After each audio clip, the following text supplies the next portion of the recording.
Okay, so not one of my normal standard sort of videos. This one here is a bit nerdish. It's to do with updating the firmware in the Speeduino DropBear ECU.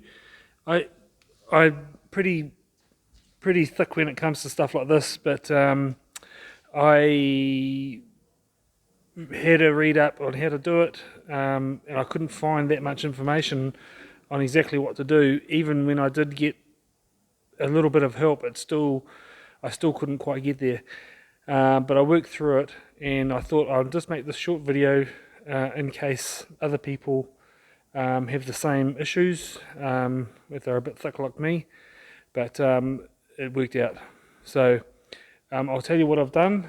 The ECU I've got is a DropBear from Australia, and I had no tacho operation, and apparently I found out after a little bit of digging and asking the questions, the firmware that's in that ECU when I bought it has a bug, and it causes there to be no tacho output.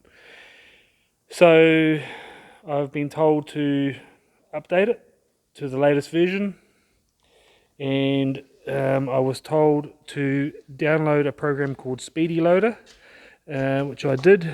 Where is it? If it's still here. So I just went on the net and downloaded Speedy Loader. I will just find it wherever it is. Here it is here. And when you open it up, excuse the glare, it comes up like this. It has a range of options on the left hand column there. I've opted for the top one there, the 20207.1. Apparently that's the one to use. Has a whole lot of advantages over the year old firmware that was in that, as well as the tacho bug. And when I click on choose it, I click on the item there. What I'm going to do is I'm just going to unplug that. I choose a port, and it automatically, because I've got it unplugged, it's not going to do it now, but it comes up with, it finds the teensy 3.5, because it's a DropBear, it runs a teensy, and as soon as I click upload, it came up with a little icon up here saying, a little pop-up window saying I needed to press the button on the board. I didn't know what that means, but I've done some little bit of digging, and yes, in fact, you do have to pull the cover off the board, and I'll just see if I can do this.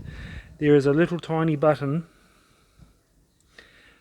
on the board between those two big black chips, that little whitey sort of button there, and you press that and everything goes through, and away you go. It had a few pop-up windows. I just clicked yes and OK, and got through a few prompts, and turned everything off. It sort of rebooted itself, and away it went.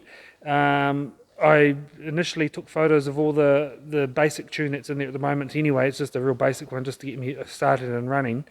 So there's no official proper tune in there. But what I've done is I've taken photos of all the data and the tune that's in the whole tuner studio at the moment, and went through and checked, because it was telling me there was a few little differences here and there, which I got warned about before doing all this. So I've gone through, and everything looked pretty much the same as far as I could see. Hardly anything had changed at all. So I went through, and now it's all good. And in it, I don't know if you've seen any of my other videos, but it seemed to wind over sort of 1, 2, 3, 4, 5, 6, about 7 times before it would fire up into life. And I've only fired it up the once, but it fired up and ran instantly, a lot faster than it used to. So there's definitely something going on with this new firmware. It seems to like it. So I'll see if it'll do it now. It'll probably call me a liar, but we'll see what happens. Anyway.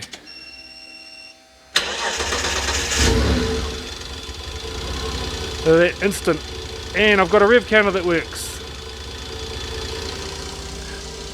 So it starts up in about a third or a quarter of the time than it used to,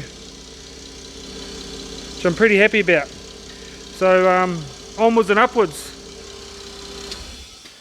Onwards and upwards, I'm pretty happy about all that. Getting closer all the time, everything's looking really good. So I hope that has helped out the newbies like me. Like I said, I've never done it before, don't really know what I'm doing, but I've managed to work my way through it. If I can do it, anybody can. And yeah, if it says press a button, pull the cover off the computer and find the button and press it, and everything seems to work then.